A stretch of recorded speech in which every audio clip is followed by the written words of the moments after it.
Pokemon Let's Go was a jolt of charm and nostalgia and turned out to be much better than most of us expected prior to its launch.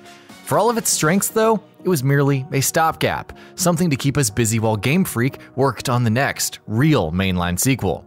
Let's Go might technically have been the series' first mainline console appearance, but Pokemon 2019 for the Nintendo Switch is the game we're all really waiting for, the game that should be the next step forward for this long-running series.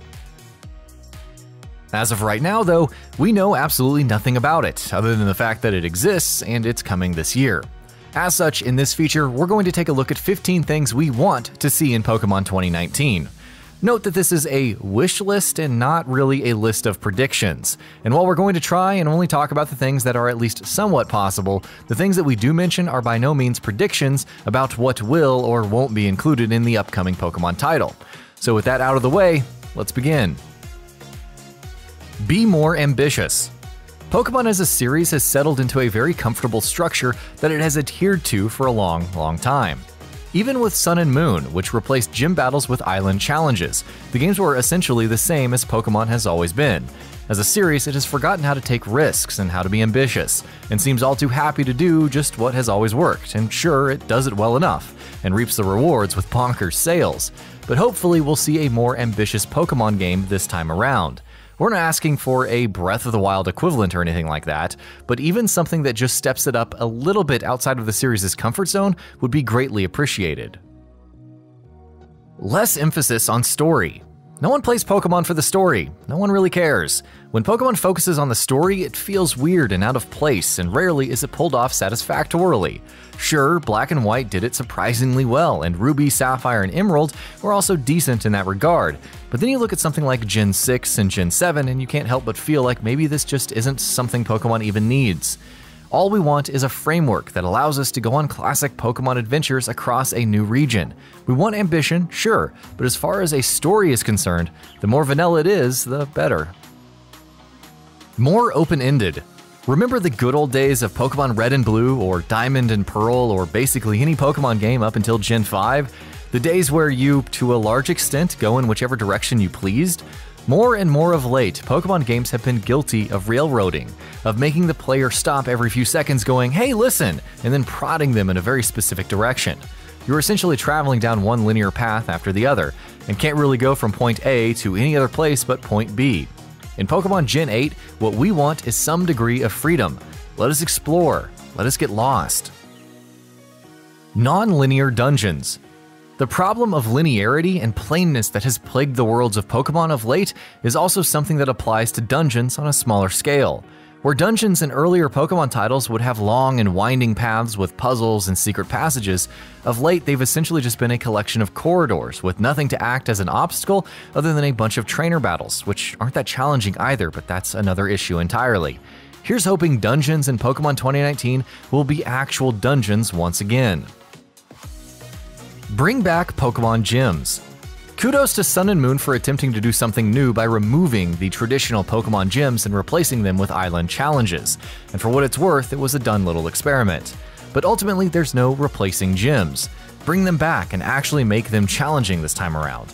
Also, in keeping with the points about being more open-ended and more ambitious, maybe even let us tackle them in whatever order we please. Multiple regions. Pokemon Gold, Silver, and Crystal really spoiled us when it let us explore both Johto and Kanto.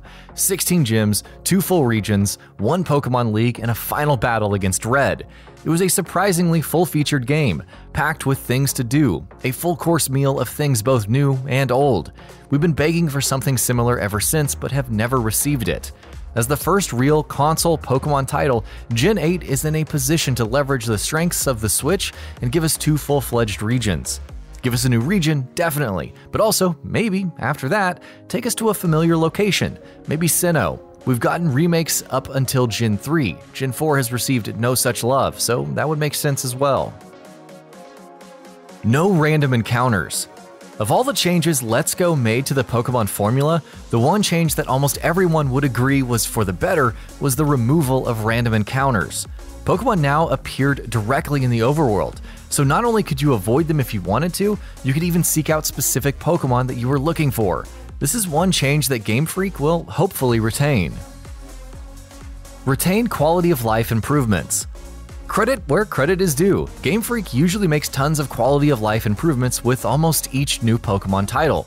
These can be small things like UI changes or big additions like the Dex Nav. Sadly though, more often than not, these seem to be one-off additions, and by the time the next Pokemon game comes around, the improvements made in the previous ones are ditched.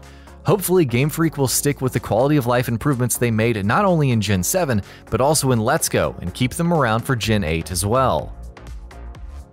Pokemon interactions in the overworld. Seeing Pokemon from our own team and interacting with them has existed as a feature in the Pokemon series since Yellow back in Gen 1, and hopefully we'll see more of it in Gen 8. Having Pokemon in our team that can follow us around, that we can interact with, and maybe even ride like we could in Let's Go is something that Game Freak should definitely not ditch. Improved character customization. For an RPG, the level of customization that Pokemon offers to players is surprisingly basic and limited. You can choose your hairstyle, your skin color, and one out of a few facial templates. But other than that, there's nothing really else, and the options even in those areas are quite limited. Let's Go and Sun and Moon made things a little better by adding some clothing options as well, but we're hoping Gen 8 will offer proper, meaningful, in-depth character customization. Bring back triple and rotation battles. Pokemon Black and White brought a few new things to the table, but the most notable of the lot were triple battles and rotation battles, with each of them being exclusive to one of the two versions. Sadly enough though, we haven't really seen much of these in the years since. Hopefully Gen 8 will bring them back. Rotation battles especially were a ton of fun and injected a great deal of strategy in terms of deciding which Pokemon to pick and planning their moves according to their positioning. Mega Evolutions. Mega Evolutions have to be one of the best things that X and Y introduced, and we're glad that they've stuck around. Though they were missing for a while with Sun and Moon, Let's Go brought them back. Hopefully we'll get to see even more of these, by which we aren't just referring to bringing back the Mega Evolutions that we already know of, but maybe introducing new ones for both older and new Pokemon as well. New starter types. The Fire, Water, Grass typeset of starter Pokemon has been a staple for the series for as long as it has existed, and while there's nothing really wrong with that, we're hoping for just a little bit of variation. Spice things up by having starter Pokemon that belong to other categories. Fire, Water, Grass has a very specific purpose, sure, in that they represent a rock, paper, scissors system of strengths and weaknesses. But just as an example, Rock, Flying, Fighting would achieve that effect as well, with Rock being strong against Flying, which is strong against Fighting, which is then in turn strong against Rock. Hidden Legendaries.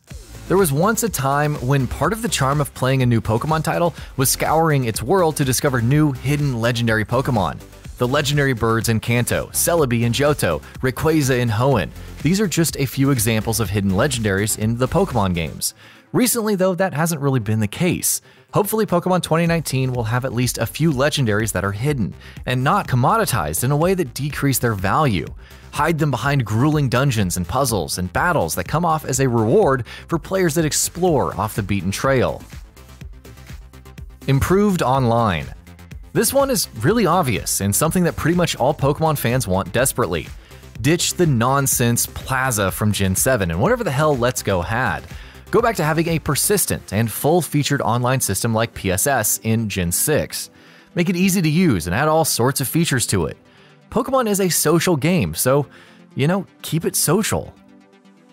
And that about does it for this video. If you enjoyed what you watched and want to see more from Gaming Bolt, you can always hit that subscribe button and turn on the bell icon next to it. That way you will never miss any of our videos.